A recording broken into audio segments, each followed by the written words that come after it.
Well, hello and welcome to Guitar Gear Gyan with me, Sahil Jaktiani, where we talk about all things related to the Indian guitar gear scene. And in today's episode, we're reviewing the Mariposa from Sterling by Music Man. It's a beauty. But before we get into that, make sure you click that subscribe button and ring that bell to stay up to date with all our latest videos.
So we're reviewing this beautiful Mariposa from Sterling by Music Man. It's an Imperial white. It's just phenomenal. I've done the unboxing of this instrument. If you haven't seen that, go and check it out. It's in the card above. It was a very, very nice first impression. At that point in time, there was a sticker over here, which I did remove, and it looks way, way better ever since I've removed that sticker. I mean, the whole look and feel of this instrument is fantastic. It's very, very Imperial, let's put it like that, okay? Very nice. I'm really, really pretty much impressed by this. A lot of wonderful specs to talk about on this instrument. The locking tuners are fantastic. The neck shape is wonderful. I'm just so impressed by it, but it's better you check out the specs for yourself. Here are the specs of this guitar.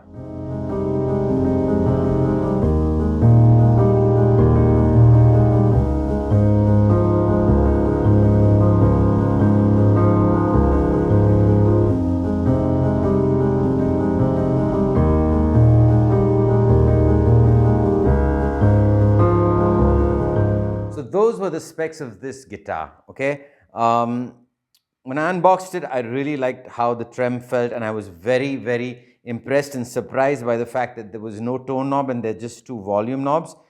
It actually gives you a lot of tonal versatility, you know, when you are put against the wall and you're like, hey, you don't have a tone knob, you have to work within, you know, the two volume knobs. It actually brings out more creative sides of you. I just love the spoke wheel truss rod adjuster. It works fine, so that's great. The tuning machine heads are really, really premium, very, very nice. The locking tuners, I have nothing but good things to say about it. Made in Indonesia, but really feels like a premium guitar. I'm going to talk more about this guitar once you've heard it, okay? We're going to go through all the tonal options. In the middle position, what we're going to do is we're going to have the volumes first at 100% each, then neck at 50%, then bridge alone at 50% with the volume at 100%, of course, and then both at 50%, okay? When the neck and the bridge are in their individual positions, we'll have both at 100%. So you'll have 6 tonal options. I think that's going to be pretty versatile and pretty good for you to get an idea as to how the guitar will perform. Ashwin in the house. Clean, crunch, high gain, plenty plug-in. Let's get to it.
So that was a playthrough. What did you think? Is it worth the moolah? This is about 75K at the time of filming. Might be more, might be less.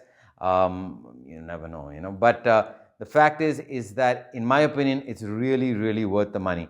There are a couple of things that I want to point out. Let's talk about the downside first. Downside is I don't know why, but I just keep seeing this 4x2 and I think, man, that third string is going to pop out at any time, but it's not.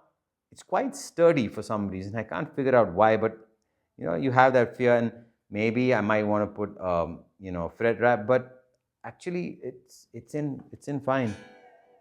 Stays in fine.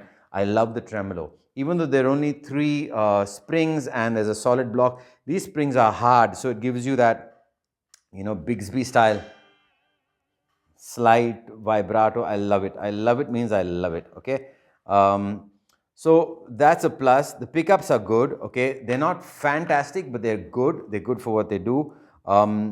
Every aspect about this guitar for me is beautiful. Okay. I love the look and shape of it. We once reviewed, we didn't review it. We did a playthrough with Ashwin for the Albert Lee. That was a really good guitar. I was very much impressed by that guitar's tremolo. I thought that was, and that's the same tremolo as this. Okay, so for me that was phenomenal. These frets feel amazing. The medium jumbo to jumbo. I think they're jumbo, and I love the inlays.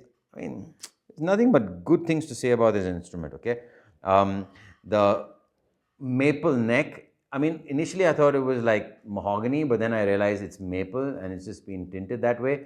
This is a Nyato body, basically mahogany, and it's just a workhorse, man. This is something that I know that if I play, I'm just going to continue playing it in terms of my shows.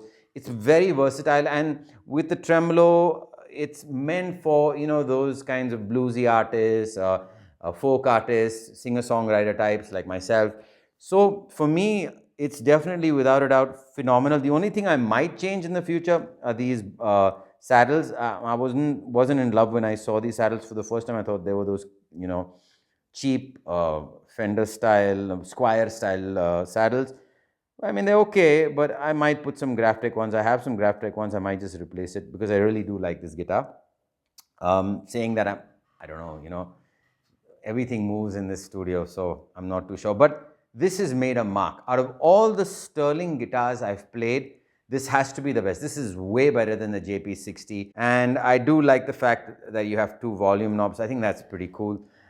All in all, I have nothing but great things to say about this guitar. So if you're in the market for that, 70K aroundish, or you buy it secondhand, I think this guitar is wonderful. I think I have nothing but good things to say about it.